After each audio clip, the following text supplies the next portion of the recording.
Welcome to Paving the Way. This is JB here with Patrick Mullen and Austin O'Connell. We're here today to talk to you a little bit about business and things we have going on. I think a lot of keywords we've heard lately are inflation and recession, and words have been coming up a lot. And so we wanted to kind of do a conversation on that and kind of put it out there. So Austin, can you tell us a little bit about what inflation is? Because I don't really know. Inflation? I'm just kidding. Pat's actually our resident expert when it comes to anything financial. He deals with all of our money. He kind of keeps us in there. And I'm gonna actually take a shot at it and see if I can guess, Pat, and you can tell me if you think I'm right. Just because I kind of Google a little bit. Inflation is actually the decrease in value of money, meaning the prices of things go up. So the money that you hold now is not worth as much. Is that right? Pretty good. What about a recession? It just means that people get scared. A lot of what drives all of the markets in the world are fear and greed. Those are the two things that drive everything. And when people become more fearful, they stop spending money and we go into a recession. So currently, I don't watch a lot of social, a lot of news. I don't know a lot about what's going on, but a very simplified explanation. Inflation's happening right now, right? Yeah. All prices are going up. That's kind of what we're seeing. We talked about this a bunch with asphalt, with our rack rates. I mean, that's an example of inflation, right? Year over year, we haven't seen inflation at this rate in over 40 years. Cement also, and employee wages. Yeah. Wow. So basically what happens when inflation starts to kick in, all the guys, see it and feel it when they go to the grocery store and they have to pay more for every type of food that they buy. When they go to fill their tank and it costs twice what it cost a year and a half ago. These are all different forms of inflation. And when that stuff starts to happen, all the guys look to their employers and say, hey, I need to make more money so I can afford to live. And in turn, we have to raise our rates to be able to make a profit, which is what we're in business to do, and to keep the doors open. If we kept everything steady and straight across the board, you could say that we would lose about 8 to 10% over the course of a year. Just if you're looking at the standard rate of, I believe it's like wholesale inflation. I'm not really sure offhand. So let me ask this thing. But I've seen a lot more than that in the materials that we buy.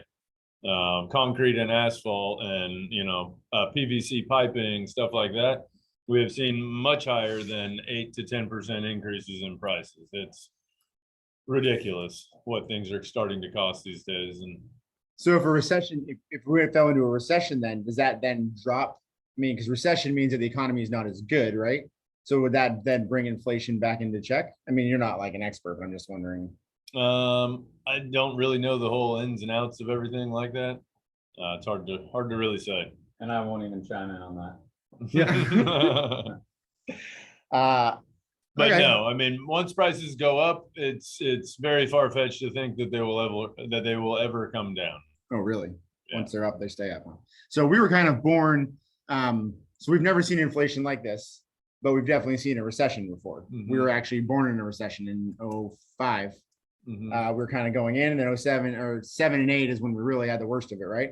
Yep. And we were kind of growing in there. So what do you think, Pat, our keys to success of being born in a recession and then being prepared for a new recession, if that's what we're heading into?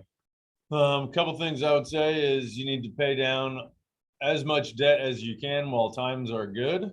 Get yourself so you are debt free, and if you hit a point where you're not making as much money or you get laid off, you don't have all that debt that you still have obligations to pay. That'll help keep you out of bankruptcy and keep you out of paying court costs and all kinds of stuff like that. We're good on, I think that's one of our big things just in our business plan in general, is that being low on debt. Yeah, we have probably 30 trucks, and I believe we have one finance, and that was just because we're trying to teach the new guys that we're helping start the HVAC side kind of lessons like this of how things operate and how accounting works in businesses, and everything about depreciation of assets. So we went ahead and financed one of the I believe 4 or 5 vehicles that are on their side of the business now. And a big thing on my side of it is material costs, limiting waste, doing your checks and balances on time cards, really focusing on tightening up the company, controlling spending, controlling material waste, and just overall production and what's needed manpower wise, because labor is a huge cost of ours. Material and labor is huge. And once that spirals out of control, then there's a lot of wasted money. We're in an interesting part of the cycle right now.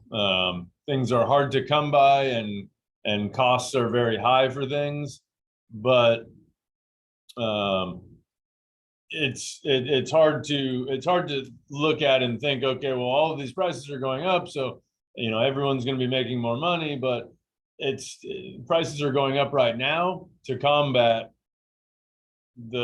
where it all starts. And a lot of the inflation in this period has started from the price of oil going up, because oil affects transportation, it affects fertilizers. There's other things around the world, Ukraine and Russia, that are going on right now that have affected all of the prices of fertilizer, and that in turn affects what crops are going to be grown, how much of those crops are going to be grown, and how much food is going to cost. Now, the fertilizer costs 4 times the amount that it did a year ago to buy.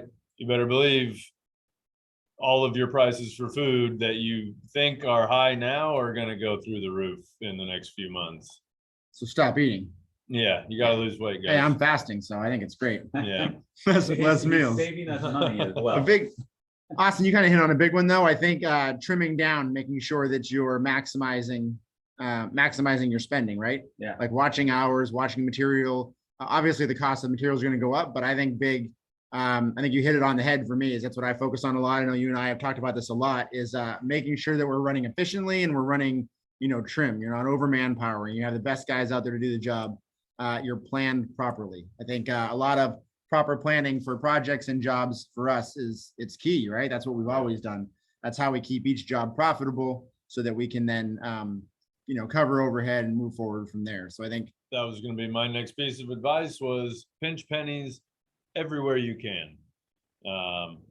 It's not always to say that the cheapest price is going to be the best product or the best customer service or the best overall experience. So I'm not saying just go for the cheapest, but when you're looking at certain things where you're comparing apples to apples 100% of the time, you can buy cheaper stuff. When we are looking to rent a piece of equipment that we might not own, we don't just call one company and use whatever price they gave us. I use that price as my starting point to negotiate with everybody else and try to get the best price I can.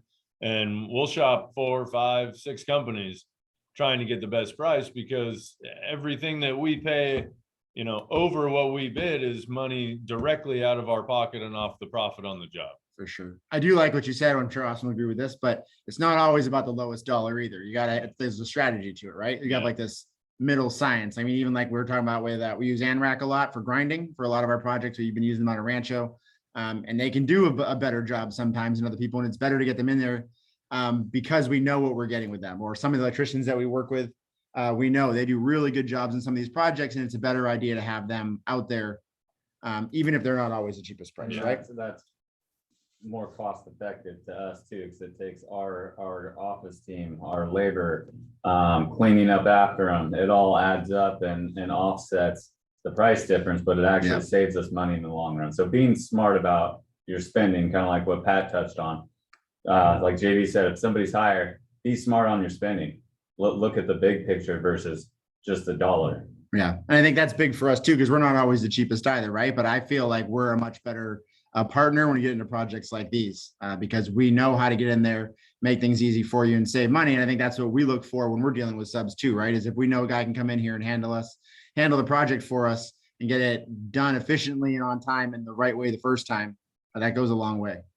Yeah. Cool. So, I mean, for me, those are the big points I kind of wanted to push out there today. One is the debt. I think pushing that debt down, the less debt you have, especially going into recession, the last thing you want to carry with you is debt. Watching the details. That was a big one for you. And what was your third one? Well, a third one would actually be building yourself a nest egg. While times are good, you better be saving. You better have something saved up to prepare yourself for recession. Markets always go up and down, up and down. They do not ever just go up.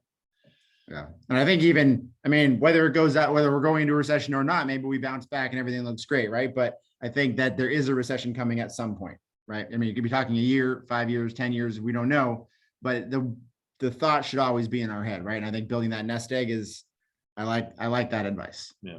Austin, what about you? Got any more advice or? Be prepared. Be prepared. Just like the army. Yeah. Oh, Yeah. Buy NFTs. That was a shameful plug, but I'll take it right now. Okay, well, cool. Well, thanks for tuning in, everybody. Check us out on Instagram and Facebook and Yeah, LinkedIn there we and our go, that's it. website. And yeah, we'll be yeah, around. look, send questions if you have any. We'd love to follow up, do some podcasts on some ideas. We're really trying to keep things that are current, talk about things that actually matter to people, so we can, help people out, do our Got best any to. ideas about what you want us to talk about? Feel free to drop us a line and we'll see if we think that it's fit. Cool. Thank you very much. All right. Have a All good right. day, guys.